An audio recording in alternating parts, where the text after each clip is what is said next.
नमस्कार, मी सागर जोशी. TV9 मराठीमध्ये आपलं स्वागत आणि बातमीपत्रात आता घेणार आहोत विविध क्षेत्रातील महत्त्वाच्या बातम्यांचा वेगवान आढावा टॉप 9च्या माध्यमातून. सुरुवातीला राजकीय बातम्या.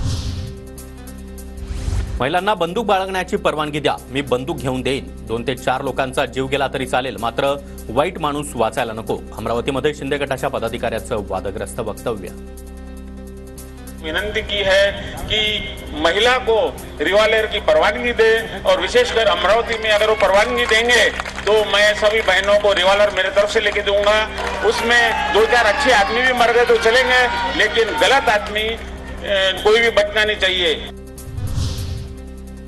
शिंदे गटाच्या पदाधिकाऱ्यांनंतर भाजप खासदार अनिल बोंडे यांचं देखील वक्तव्य चर्चेत. आधी मला बंदूक द्या, कारण मला बंदुकीची जास्त गरज. अनिल बोंडे यांचं वक्तव्य. आणि म्हणत होते प्रत्येकाला रिव्हॉल्वर देतो, त्याला द्यायचं आहे का नाही ते मला माहित नाही, पण पहिले मला द्या, पहिले मला द्या, कारण का जास्त गरज मला आहे आता. मातोश्री परिसरामध्ये शिंदे गटाचे ठाकरेंना डिवचणारे बॅनर्स. शिंदेंच्या नेतृत्वामध्ये फोडूया हंडी विधानसभेची शिंदे गटाची बॅनरबाजी. शिंदे गटाचा थर कोसळायला सुरुवात. शिंदे गटाची हंडी यावेळेला फुटणार, ते वरती लटकणार. संजय राऊतांची बोचरी टीका. फुटता शेवटच्या थराला काय त्यांना जाता येणार नाही, त्याच्यामुळे ते असे असतात ना लटकत, आणि मग खाली पडतात. त्यांचा थर कोसळायला सुरुवात झालेली आहे आणि हे हंडीवाले वर लटकणार आहेत, पहा तुम्ही. संजय राऊत घाण खाणारा पोपट. राऊतांना जेलमध्ये जाण्याची घाई. मिमिक्री करणाऱ्यांना गावोगावी तंबू उभारून नाचाचं काम करावं लागेल. संजय शिरसाट यांचा राऊतांवर हल्लाबोल. मध्ये अशा दलाला कोणी विचारत नाही, म्हणून जी दलाली करतायत त्याच्याबद्दलची ही पोपटपंची त्यांची चाललेली.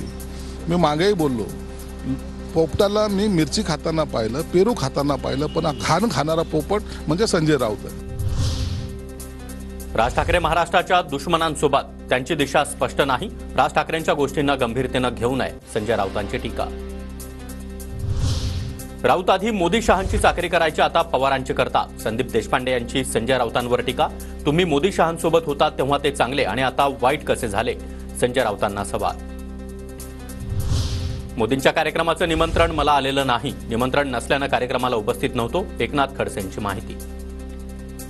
म्हणून तरी आमदाराला निमंत्रण दिलं जातं, पण या क्षणापर्यंत तरी मला निमंत्रण आलेलं नाही. मी जिल्हाधिकाऱ्यांनाही विनंती केली होती की अजून कसं काय निमंत्रण आलं नाही. कार्यकर्ते सोडून द्या, ही की कार्यकर्त्यांची सभा नाही आहे, शासकीय सभा आहे.